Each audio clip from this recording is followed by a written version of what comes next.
Hello, everybody. My name is Guy, and I am going to be talking to you about special education prior to 1970 and from 1970 forward. It has a lot to do with law and education, and ultimately, what we're trying to do here is help everybody understand how this all started and how it works and where are we at today when it comes to dealing with your special education children and our ability to help them move forward in their ability to think neurologically and interact physically with other students and ultimately transition from school life into adult life at a certain point. So I want to thank you for coming to our presentation today. And I do want to let you know that my goal at the end of the presentation is for you to have a better understanding of what's going on after you drop your students off at school or after you send your student on the bus.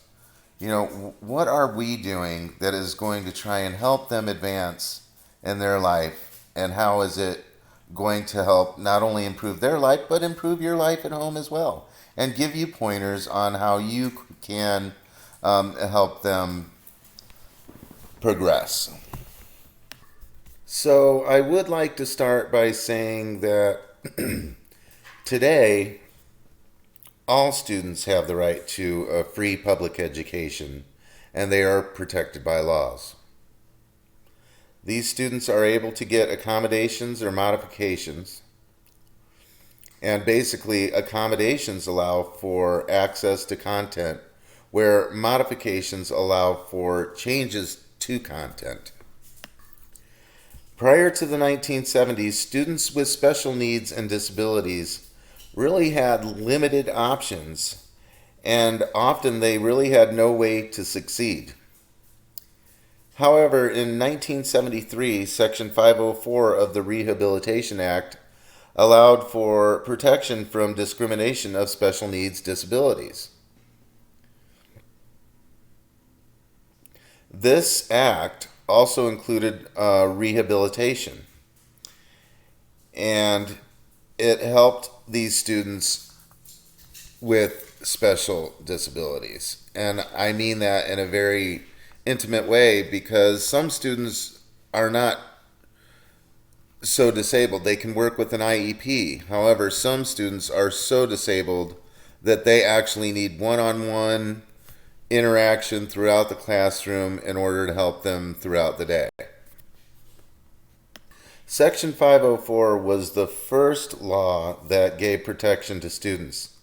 The law includes FAPE and LRE, meaning last restrictive environment, or actually least restrictive environment. Students are eligible when they have either a physical or mental disability that inhibits their learning experience. Our goal today is to provide the least restrictive environment for your student. We want our students to interact with peers that are not disabled. This helps them develop the social skill to work with non-disabled in the future. On August 6, 1986, we passed the Handicapped Children's Protection Act. This law was signed by Ronald Reagan. This law